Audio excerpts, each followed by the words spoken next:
I found my things stuffed into garbage bags at the gate. Mom stood there with my siblings and yelled, "You're 25, get out now." I just smiled, got in my car, and drove away. 6 months later, Mom sent me 60 messages. "Where are you?" I still remember the feeling of triumph, the buzzing energy after landing my first big client in New York. I was on top of the world, ready to come home and share my success, until I pulled up to my own driveway and saw my entire life, every single one of my possessions, stuffed into black garbage bags, lined up like tombstones at the front gate. And then, standing there like stone statues, were my mother and siblings, ready to deliver a cold, brutal eviction that would shatter everything I thought I knew about family. My name is Leah, and I was 25. That day, the triumphant smile I'd worn since my plane landed in Chicago vanished, replaced by a cold dread as my mother, Sandra, spoke those cutting words, "You are 25 now. It is time for you to get out." Growing up as the youngest of 4 in our suburban Chicago home was never easy. My dad passed when I was just 7. My oldest brother, Jackson, was already 18, Natalie was 16, and Kevin was 14. They had years of memories with Dad. I barely remembered his face without a photograph. After he died, Mom changed. The warm, laughing woman I vaguely recalled hardened into someone who measured love by achievement and obedience. She worked 2 jobs, constantly reminding us, "I gave up everything for you kids." It was her mantra, usually followed by, "The least you could do is." As the baby, I got both the benefits and the burdens. Mom was financially more stable by the time I needed braces or college tuition. But the emotional toll of single parenthood had worn her down. She controlled my life with an iron fist, my friends, my college major, everything. My siblings had all followed her approved path. Jackson became a surgeon, Natalie a corporate attorney, Kevin a successful engineer. They married people Mom liked, bought homes in neighborhoods she approved of, had kids on her schedule. They were her success stories. Then there was me. I studied marketing, not medicine or law. I took a job at a startup, not some established firm, and I remained stubbornly single at 25. By most standards, I wasn't rebellious, but in our family, I was the black sheep. "When will you get a real job?" Mom would ask over Sunday dinner. Natalie was already making 6 figures at your age. Despite the constant tension, I chose to live at home after college. It was practical. My entry-level marketing job paid modestly, and Chicago housing prices were insane. Living with Mom allowed me to save and pay down student loans. "You can stay as long as you need," she'd said when I first moved back. Family supports family. But her support came with invisible strings attached. I paid rent, bought groceries, did most of the chores. I drove her to appointments, fixed her tech problems, and listened to hours of complaints about neighbors, coworkers, and sometimes even my siblings, though never when they were present. My siblings treated me like the perpetual baby, someone whose opinions held less weight. In family disagreements, they'd form a united front with Mom, dismissing my perspective as immature. "You'll understand when you have more life experience," Jackson would say, completely ignoring my 4 years of college living on my own and international travel, experiences he'd never had. The tension between my desire for independence and my family obligations grew as I neared my mid-20s. My friends were living with roommates, dating freely, staying out late without demanding texts. I envied their freedom, but I felt trapped by both financial reality and a crushing sense of familial duty. Then came the opportunity that I thought would change everything. My marketing firm landed a major client, and as the team member with the freshest ideas, I was chosen to present our campaign in New York. My first business trip. My first solo presentation to a major client. Potentially my first big career break. I spent weeks preparing, rehearsing until I could recite the pitch in my sleep. The night before my flight, Mom seemed distracted during dinner, barely acknowledging my nervous excitement. "I'll be back late Friday night," I reminded her as I washed dishes. "Fine," she said, not looking up from her phone.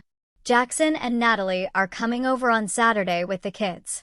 Make sure you're here to help." I swallowed my disappointment. In my heart, I'd hoped this professional milestone would finally earn her approval. If I could just prove my career path was viable, maybe she'd see me as an adult, not a disappointing child. The New York presentation exceeded all expectations. The clients loved our campaign, greenlighting the seven-figure budget. My boss took me to dinner afterward, talking about a potential promotion and raise. "You have real talent, Leah," he said. "I see a bright future for you with us." Those words warmed me more than the expensive wine we shared. For once, someone saw my potential, not my shortcomings.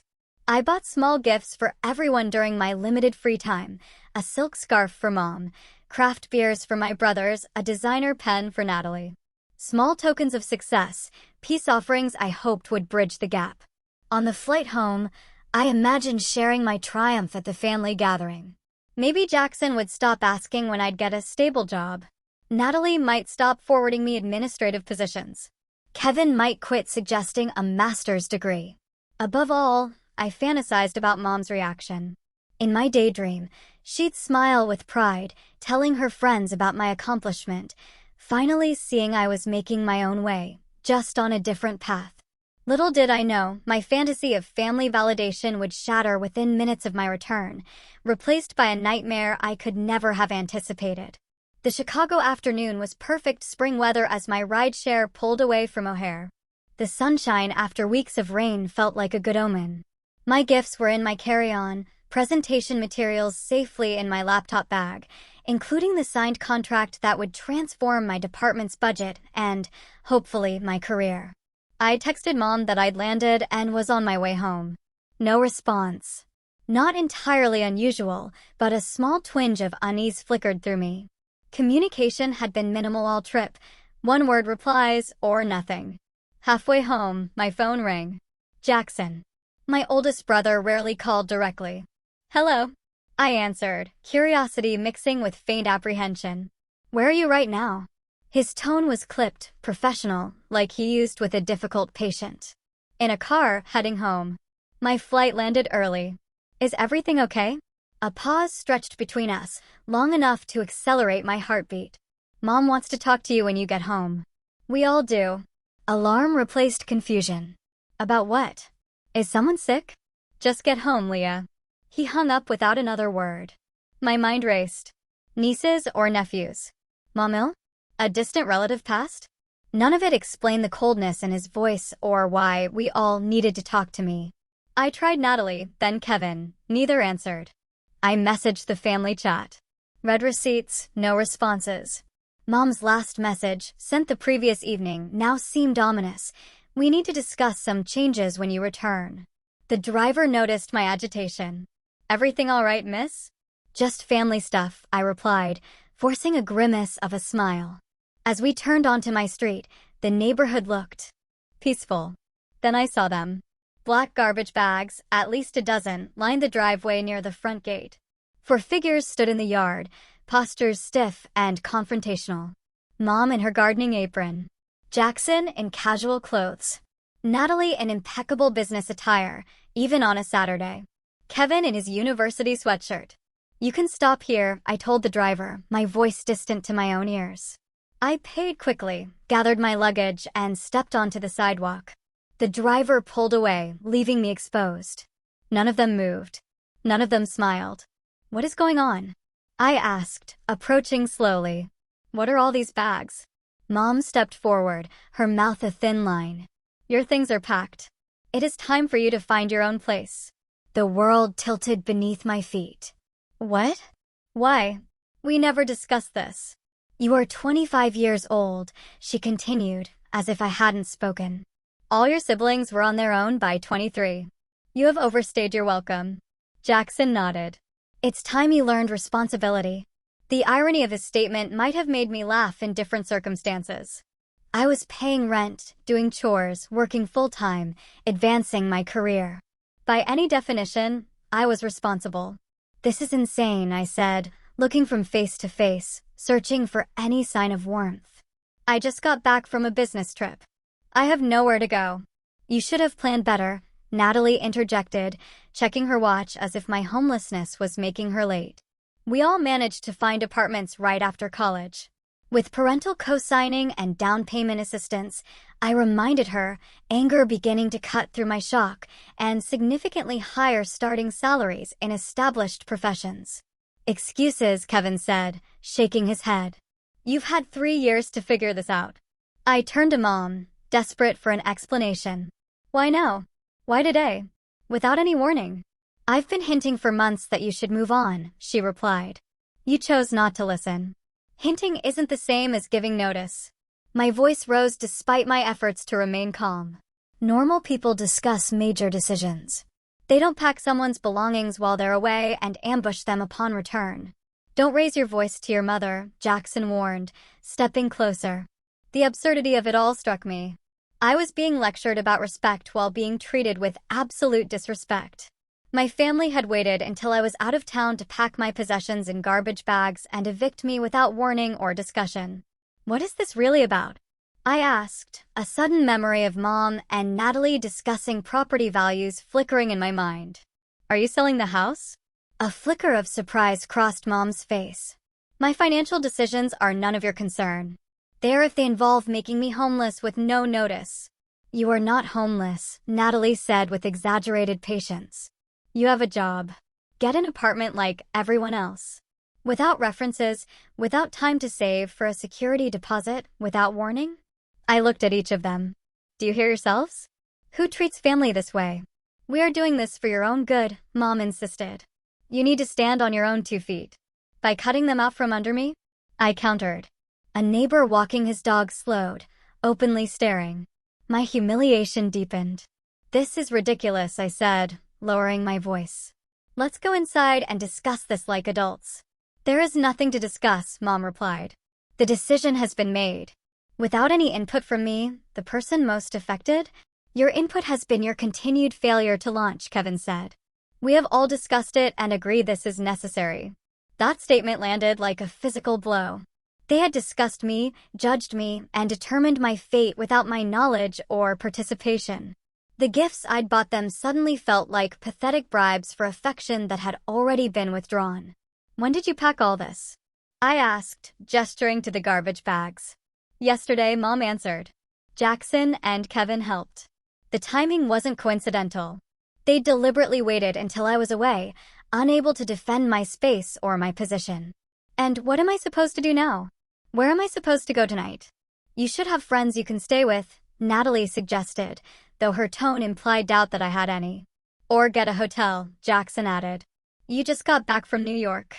Surely you can afford a room for a few nights.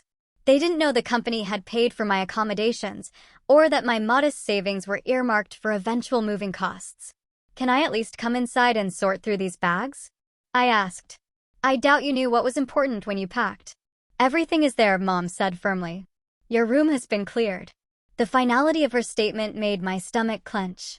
They had erased me from the house while I was gone, as if I had never belonged there at all. White-hot anger surged through me, temporarily burning away the shock and hurt. 25 years of feeling less than, of trying to earn approval that never came, of walking on eggshells in my own home. All culminated in this moment of utter betrayal. How dare you? I said, my voice low and trembling. How dare all of you stand there acting righteous while doing something so cruel? Dramatic as always, Natalie muttered. Dramatic? I laughed, a bitter, humorless sound. You ambush me after a business trip, throw my possessions in garbage bags, and tell me I'm homeless effective immediately. But I'm the dramatic one. We knew you would react this way, Jackson said. This is why we did it while you were gone. You mean why you waited until I wasn't here to defend myself? That's not responsible adult behavior. That is cowardly. Mom's face flushed with anger. Don't speak to us that way. After everything I've done for you, what exactly have you done for me lately? I cut her off. You charged me rent, made me handle most household chores, criticized my career choices, compared me unfavorably to my siblings at every opportunity. You ungrateful little, she began. Ungrateful? I shouted. I have been nothing but grateful. I've thanked you, helped you, supported you emotionally and financially. I've swallowed every criticism, endured every comparison, and still showed up with love and respect. The facade of family unity began to crack as my mother turned to Jackson. "I told you she'd make this difficult." "Make what difficult, exactly?" I pressed. "Why no? Why the urgency? Why the garbage bags instead of proper boxes? Why the audience?" I gestured to my siblings. Kevin shifted uncomfortably, the first sign he wasn't fully committed to this plan. "Mom is selling the house," he admitted. "Kevin," Natalie hissed. "She deserves to know," he replied. The truth emerged in fragments as they argued among themselves. Mom had received an offer on the house, significantly above market value. The buyers wanted immediate occupancy. Rather than discuss this with me, she had decided with my siblings that my portion of any inheritance or proceeds would be reduced to compensate for my extended stay at home. "So, this is about money," I said, the pieces falling into place. "You're pushing me out to sell the house, and you don't want me to have a claim on my share." "You haven't contributed to the mortgage," Natalie argued. "I've paid rent for 3 years," I countered. "Where did that money go if not toward household expenses?" "Your rent barely covered your food and utilities," Mom dismissed. "And what about Dad's will?" I asked, a new wave of clarity hitting me. "He left the house to all of us." I may have been young, but I remember the lawyer explaining that. Uncomfortable glances passed between them. They had hoped I wouldn't remember or wouldn't assert my legal rights. "You'd see your own mother?" Jackson asked incredulously. "You'd disinherit your own daughter?" I fired back. We had reached an impasse, standing in the front yard with neighbors pretending not to watch. 3 years of pent-up resentment boiled over as I finally said what I had swallowed for too long. "You have never respected my choices or seen me as an equal adult. You have used me as free labor, emotional support, and a convenient target for your disappointment. And now you discard me when it is financially convenient." No one denied these accusations. Their silence confirmed every insecurity I had harbored about my place in the family. In that moment of clarity, I made a decision that would alter the course of my life. I walked to my car, thankfully parked on the street, and opened the trunk. "What are you doing?" Mom demanded. "Leaving," I replied simply. "Isn't that what you want?" One by one, I loaded the garbage bags into my car, grateful I drove a hatchback with folding rear seats. The bags contained my entire life. Clothes, books, electronics, mementos, things packed without care or concern for their significance. When the car was full, I turned to face them one last time. They stood together, a unit from which I had always been subtly excluded. "You know," I said, a soft, bitter laugh escaping me, "I just landed the biggest client in our firm's history. I was about to get promoted. I brought gifts for all of you to celebrate. I actually thought you would be proud of me." "Leah," Kevin began, a hint of regret in his voice. "No," I cut him off. "You have all made your position clear. I will not stay where I am not wanted or valued." To their visible surprise, I smiled. Not from happiness, but from the sudden weightlessness of having nothing left to lose. "Goodbye," I said, getting into my car. "I hope the money is worth it." I drove away without looking back, tears blurring my vision as I navigated familiar streets that suddenly felt foreign. My phone began buzzing, likely my family realizing the implications of their actions, but I ignored them. With no plan and nowhere to go, I called the only person I trusted completely, my college roommate, Zoe. Through choked sobs, I explained the situation. "Come here now," she said without hesitation. "You can stay as long as you need." Zoe lived in an apartment 30 minutes away with her boyfriend, Tyler. When I arrived, they helped unload my car without judgment or questions, setting up their spare room as a temporary sanctuary. That first night was the lowest point. Curled on an unfamiliar bed, surrounded by garbage bags I couldn't bear to unpack, I cycled through shock, grief, and rage. My phone continued to buzz. Zoe eventually convinced me to read the messages. They were exactly as expected. Mom insisted I was overreacting. Jackson lectured me about responsibility. Natalie sent links to apartment listings well outside my budget. Kevin alone expressed some regret about the method, though not the decision itself. "These people are toxic," Zoe declared after reading them. "You need space from all of them." "They're still my family," I said weakly. "Family doesn't treat each other this way," Tyler interjected. "What they did was emotional abuse." Though the term felt extreme in the moment, the validation from outside perspectives helped me see the situation more clearly. What had happened wasn't normal. It wasn't my fault. And perhaps most importantly, I didn't have to accept it. That night, I made two decisions.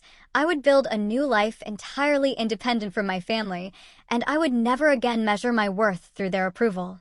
As I finally drifted to sleep, a strange sense of possibility flickered beneath the pain. For the first time in my adult life, I was truly free to define myself on my own terms. The first week was a blur of practical challenges. Zoe and Tyler insisted I stay as long as needed, but I knew their one-bedroom apartment was too small long-term. Their generosity bought me time to find housing without rushing into a bad situation. During lunch breaks, I scoured apartment listings, quickly discovering Chicago's rental market was even more competitive than I'd feared. Most places required proof of income 3 times the rent, perfect credit, first and last month's rent, plus a security deposit. My modest savings, substantial when living at home, barely covered the upfront costs. After 10 days, I found a tiny studio in a less desirable neighborhood. The landlord was willing to accept a larger security deposit in lieu of rental history. It was nothing like the comfortable home I had left. Paint peeled in corners, appliances were outdated, strange noises filtered through thin walls. But it was mine. A space where no one could pack my belongings or question my choices. Moving in highlighted how little I actually owned. My family had packed my personal possessions, but none of the household items needed for independent living. No dishes, no towels, no cleaning supplies, no furniture beyond my bedroom set. "We'll have a housewarming," Zoe declared, helping me unpack clothes into the single closet. "Everyone brings something useful instead of decorative crap." True to her word, she organized a small gathering of college friends and work acquaintances. They arrived bearing secondhand furniture, kitchen essentials, and home goods. By evening's end, my apartment transformed from an empty shell into a basic, but functional living space. "It's not much," I apologized as we sat on mismatched chairs, eating pizza off paper plates. "It's a beginning," my friend Amber corrected. "And you did it without their help." Financial reality hit hard that first month. After paying rent, utilities, grocery bills, and transportation, my previously adequate salary left almost nothing for savings. I created spreadsheets, tracked every expense, meal planned meticulously, and learned which grocery stores offered the best prices. Work became my anchor and salvation. The Monday after being forced out, I arrived early, threw myself into finalizing the New York client's campaign, channeling all my emotional turmoil into creative energy. My boss noticed. "You've been putting in serious hours," he commented 2 weeks later. "The New York presentation was excellent, and your follow-up has been impeccable." "Thank you," I replied, simply, not mentioning the personal chaos behind my dedication. "We're restructuring the team," he continued. "I'd like you to lead the digital marketing division. It comes with a 15% raise and more responsibility." The promotion couldn't have come at a better time. The additional income wouldn't make me wealthy, but it eased the constant financial anxiety. More importantly, it validated my career path, the very one my family had dismissed as inadequate. While my professional life flourished, I struggled emotionally. Nightmares about homelessness disrupted my sleep. Unexpected sounds in my new building triggered panic responses. Trust issues colored my interactions. "You should talk to someone professional," Zoe suggested during one of our weekly coffee meetups. "Therapy is expensive," I countered. "So is the emotional toll of trauma," she replied. "Your new job has health insurance." She helped me navigate the insurance portal. The woman I chose specialized in family estrangement and adult children of controlling parents. Our first session opened floodgates I hadn't realized were holding back an ocean of hurt. "What your family did was not normal or acceptable," my therapist affirmed. "Evicting someone without notice is legally questionable, even with family. Doing it while you were away shows premeditation and a fundamental lack of respect." Weekly therapy sessions helped me recognize patterns of emotional manipulation that had defined my family relationships. I learned about concepts like scapegoating, golden children, and conditional love. Slowly, I began rebuilding my sense of self-worth, separate from family approval. Practical skills became another focus of my new independence. I'd never needed to handle certain aspects of adult life at home. Now I taught myself basic plumbing, how to jumpstart a car, simple cooking techniques, and home repairs. Each new skill felt like a tiny victory, proof that I could survive and even thrive on my own. 3 months after moving out, I encountered Kevin at a coffee shop downtown. The meeting was accidental, uncomfortable, and revealing. "You look good," he said awkwardly. "How are you?" "I'm doing well," I replied truthfully. "Working a lot. I got promoted." "That's great." He hesitated. "Mom has been asking about you." "Has she?" Strange way of showing concern, cutting off all contact. "You cut off contact," he corrected. "You stopped answering messages after being thrown out with no notice." "Yes, I did." We stood in uncomfortable silence, holding coffee cups like shields. "She wants you to come to Sunday dinner," he finally said. "To talk things through." "On what terms?" "What do you mean? Does she acknowledge what she did was wrong? Is she apologizing, or does she expect me to pretend nothing happened and resume the same dysfunctional relationship?" His expression answered my questions. There would be no acknowledgement, no apology, no change. "I can't do that, Kevin. I'm not the same person who left 3 months ago." "She's still your mother," he insisted. "Yes," I agreed. "And I'm still her daughter." That didn't stop her from treating me like I meant nothing.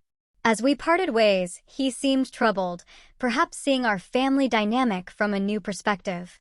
That brief encounter strengthened my resolve to maintain boundaries, even as it reopened barely healed wounds. The path forward was neither straight nor easy. Some days I felt empowered, others I crumbled under the weight of estrangement from my only family. But slowly, deliberately, I built a life that belonged wholly to me, furnished with my choices and governed by my values. It wasn't the life I'd imagined, but it was becoming one I could be proud of.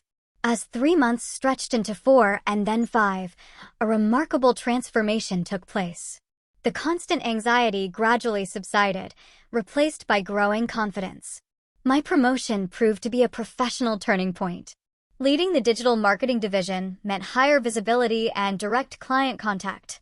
I assembled an effective team, implemented new strategies, and delivered consistent results.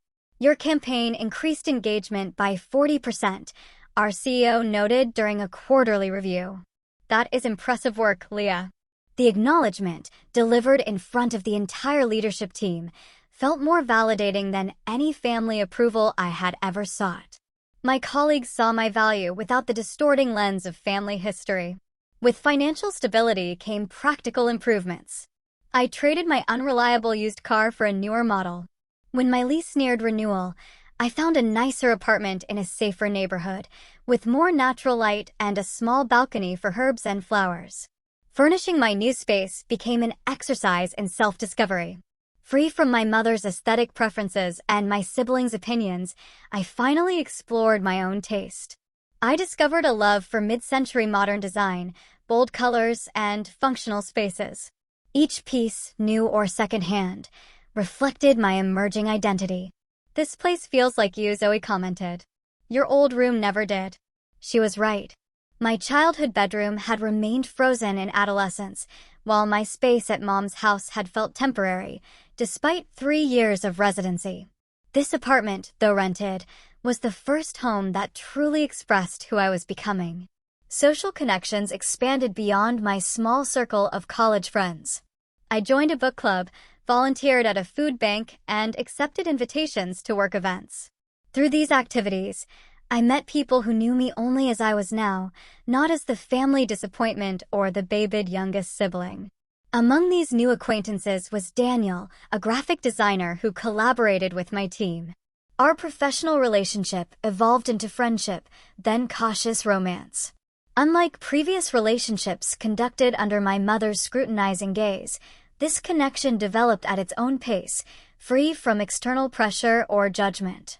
"Tell me about your family," Daniel asked during our 3rd date. "That's complicated," I replied, then shared the condensed version of recent events. His response was refreshingly straightforward. "They sound toxic. I'm sorry you experienced that." No defense of family loyalty.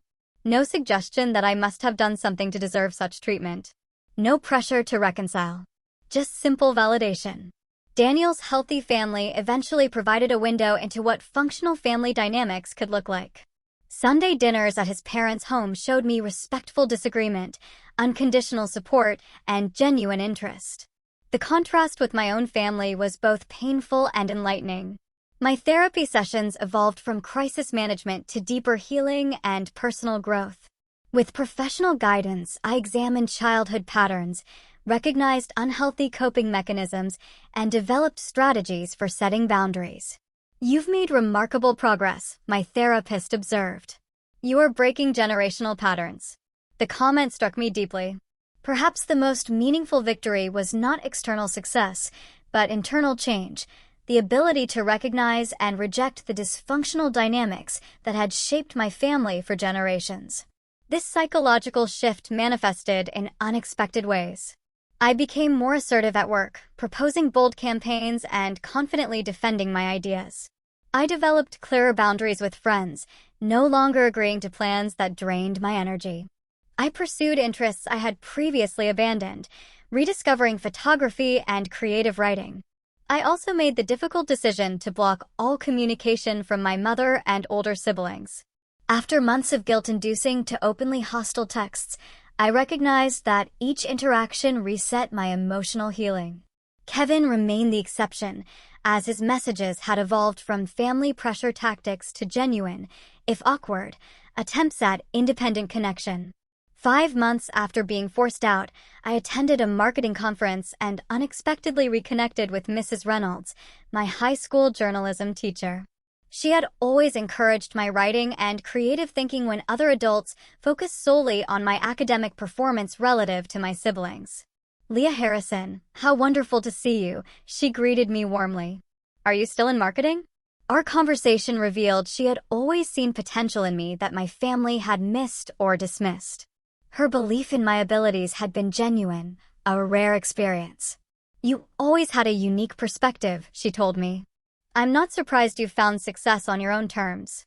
That chance meeting inspired me to reach out to others who might be experiencing family alienation or struggling with independence. I started a blog, sharing practical advice for young adults establishing themselves without family support, covering topics from budgeting to emotional resilience.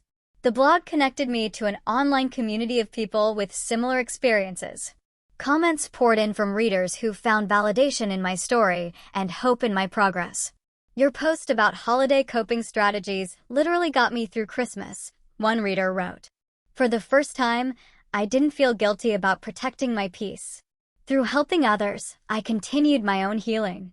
The blog created space to process my experiences, transformed painful memories into useful lessons, and surrounded me with a community who understood without explanation.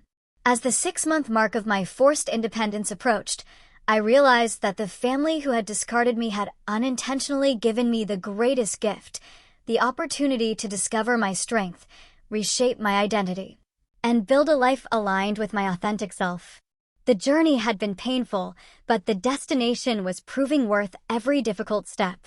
Exactly 6 months after finding my belongings in garbage bags, my phone began buzzing with notifications.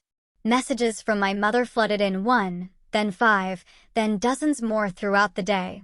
By evening, I had received exactly 60 texts from her, ranging from accusations, "Why won't you answer after everything I've done for you?" to desperate pleas, "I need to talk to you. This is an emergency. Please call me." The final message, sent at 11:30 p.m., struck a different tone. "I made a mistake. I need your help."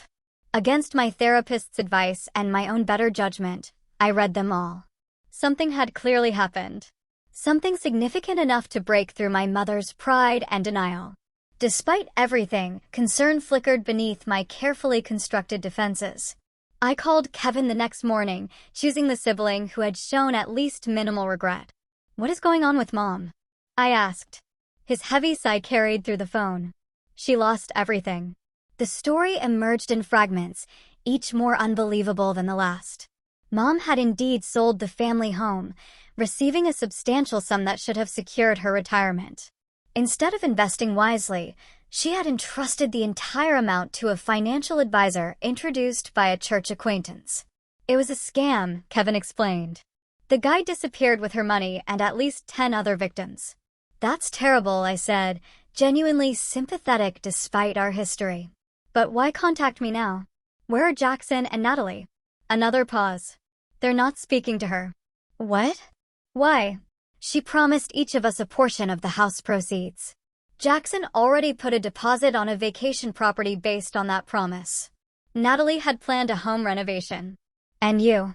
I was more cautious, he admitted. But I'm still angry. She made decisions without consulting any of us, then lost everything.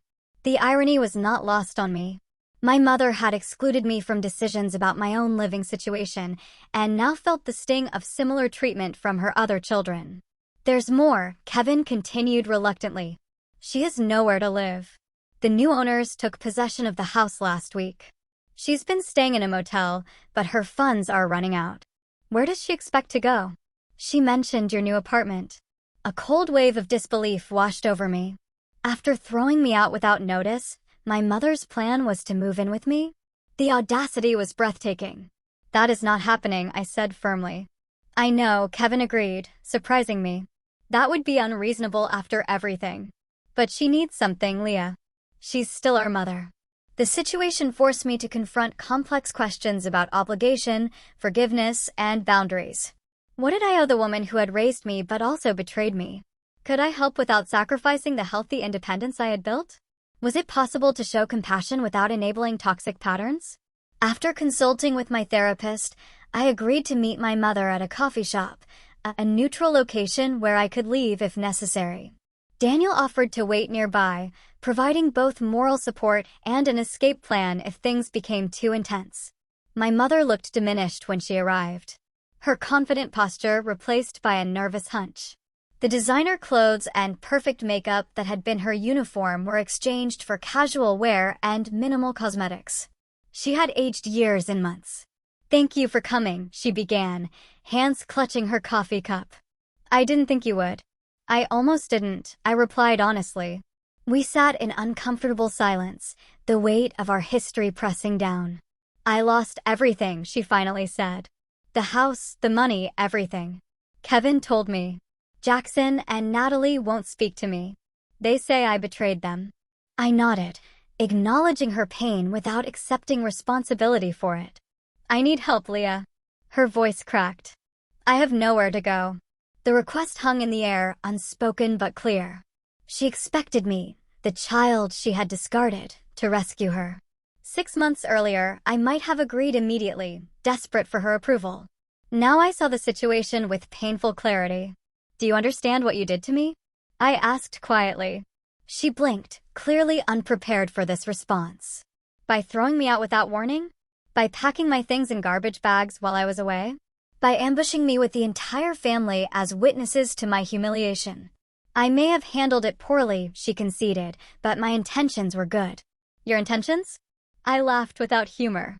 You sold the house without telling me. You planned to reduce my inheritance. You treated me like an inconvenience rather than your daughter. Tears filled her eyes. I made mistakes. Yes, I agreed. You did. And now you are facing consequences, just as I had to face the consequences of your actions 6 months ago. So you won't help me? Indignation crept into her tone. After everything I sacrificed raising you? I didn't say that, I corrected her. I am willing to help, but on my terms, not yours. I outlined the boundaries I had carefully considered with my therapist. I would help her find affordable senior housing and contribute a modest monthly amount toward her expenses. I would not allow her to move in with me, borrow money directly, or resume the controlling relationship of the past. That's your idea of help, she asked incredulously. That is what I can offer while still respecting myself, I replied. Take it or leave it. Our conversation continued for nearly 2 hours, cycling through accusations, justifications, tears, and tentative steps toward understanding. My mother struggled to accept that our relationship had fundamentally changed, that her authority had been permanently diminished by her own actions. I never thought you would be so hard, she said at one point. I never thought I would need to be, I countered. But here we are. By the end of our meeting, we had reached an uneasy agreement. I would research housing options and help with the application process. She would attend family therapy sessions with me as a condition of ongoing support. Neither of us was entirely satisfied, but it was a starting point that maintained my boundaries while acknowledging our connection. As we prepared to leave, she asked the question that revealed how little she had understood my journey. When will things go back to normal between us? I looked at her directly, with compassion but unwavering honesty. They won't. That version of our relationship is gone. We might build something new, something healthier, but we cannot go backward. Her face fell as the reality of permanent change finally sank in. In that moment, I felt an unexpected shift within myself. The anger that had fueled me for months didn't disappear, but it loosened its grip on my heart. I could see my mother not as the all-powerful figure of my childhood, but as a flawed human whose poor choices had cost her dearly. That recognition didn't excuse her actions or erase the harm she had caused. It simply allowed me to respond from a place of strength rather than reactive pain. I could offer appropriate help without sacrificing the healthy life I had built, a balance that would have been impossible 6 months earlier. As I walked away from the coffee shop, Daniel fell into step beside me. How did it go? Exactly as hard as I expected, I replied, but also necessary. Are you okay? I considered the question carefully. Not yet, but I will be. That evening, I received messages from both Jackson and Natalie for the first time in months. Word of my meeting with Mom had spread, along with my limited offer of assistance. Their texts contained no apologies for their role in my eviction, only thinly veiled attempts to gauge my mother's financial situation and my involvement in it.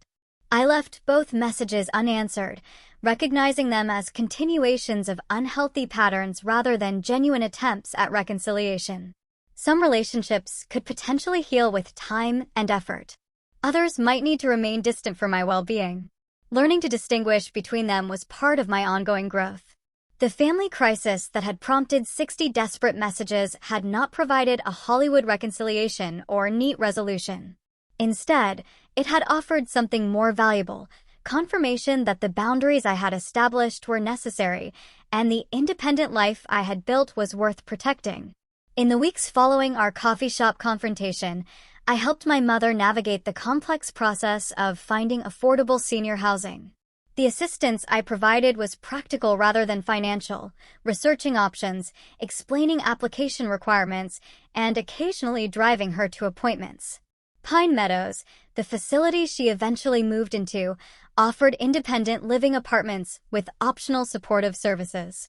The modest studio unit was a significant downgrade from our family home, but it provided security, community, and a fresh start. "It's small," she commented during move-in day, surveying the compact kitchen and living area. "So was my first apartment," I reminded her gently. "You adapt." The parallel was not lost on her. For perhaps the first time, my mother was experiencing the challenges of starting over with limited resources, the very situation she had thrust upon me without warning or preparation. Our relationship remained complicated, but the enforced distance created space for gradual healing. The weekly therapy sessions, which she attended reluctantly at first, became a structured environment to address long-standing patterns and build healthier communication. "I never realized how my own upbringing affected my parenting," she admitted during one particularly breakthrough session. "My mother was even more controlling than I was." Understanding the origins of her behavior didn't excuse it, but it provided context that helped me process my childhood experiences. Generational trauma had shaped our family dynamics in ways none of us had recognized or addressed. As promised, I contributed a modest monthly amount toward her expenses, carefully calculated to provide necessary support without sacrificing my own financial security. The arrangement was formalized through our therapist, establishing clear expectations and boundaries. My relationships with my siblings evolved along different paths. Kevin and I rebuilt a cautious connection, meeting occasionally for coffee and maintaining text communication. He apologized for his role in my eviction, an acknowledgement that opened the door to potential reconciliation. "I should have stood up for you," he said. "I knew it was wrong." "Why didn't you?" I asked, not accusingly, but with genuine curiosity. It was easier to go along, he admitted. I've always done what Mom and Jackson thought best, even when I disagreed. His honesty revealed patterns I recognized from my own experience, the complex dynamics that had shaped all our choices and reactions. Through our conversations, we both gained insights into the family system that had constrained us in different ways. Jackson remained distant, occasionally sending impersonal holiday greetings or family announcements, but making no effort at meaningful connection. His pride prevented him from acknowledging any wrongdoing, and I no longer felt compelled to seek his approval or forgiveness. The most surprising development came from Natalie. 6 months after our mother's financial collapse, my sister experienced her own crisis when her husband announced he wanted a divorce. Suddenly single with 2 children and a lifestyle she could no longer maintain independently, she gained unexpected perspective on vulnerability and independence. I never understood what it meant to have your life upended overnight, she confessed during an unexpected phone call. I think I get it now. Our reconciliation was tentative and incomplete, but it opened possibilities I had not anticipated. We began meeting monthly for lunch, gradually rebuilding trust through small, consistent interactions rather than grand gestures or dramatic apologies. While family relationships slowly evolved, my professional life continued to flourish.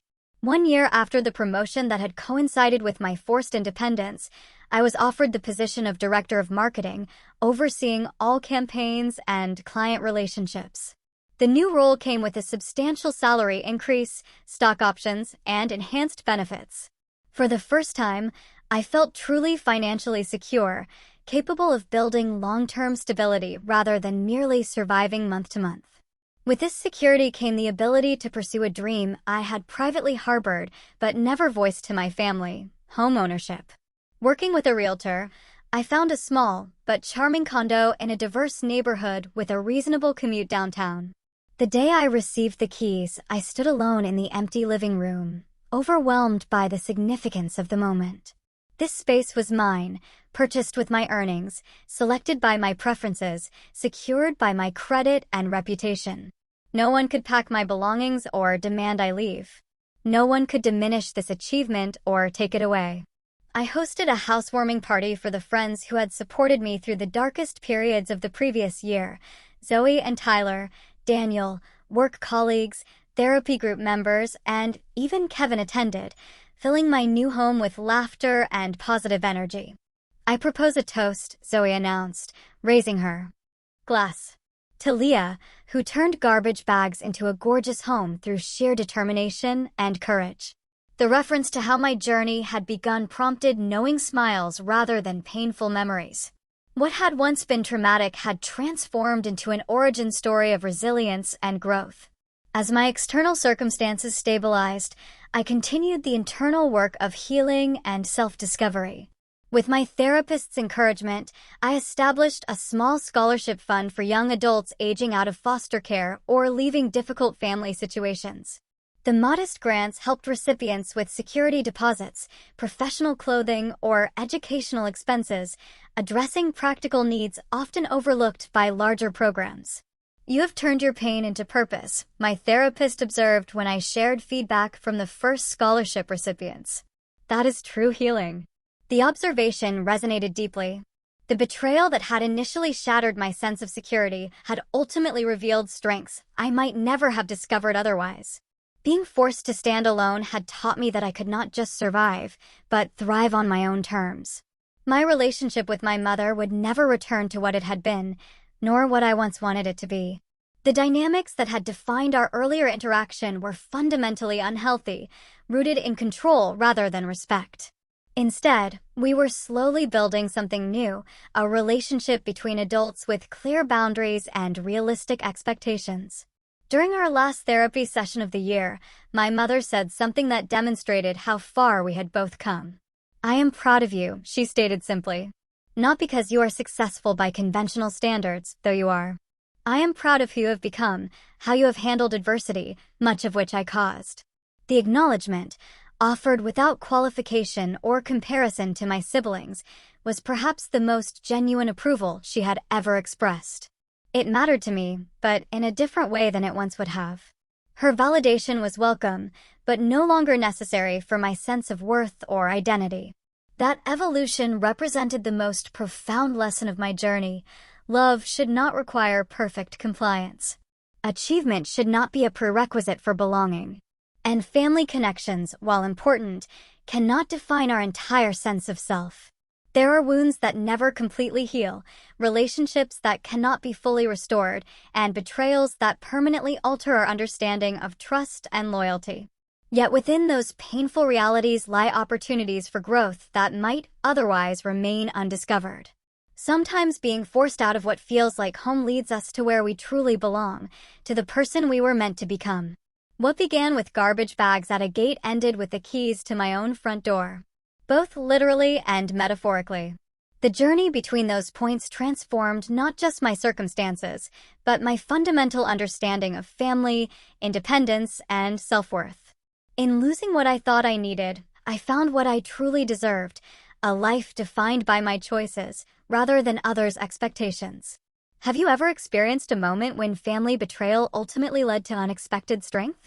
How did you rebuild your life after a relationship breakdown? Thanks for watching. Take care.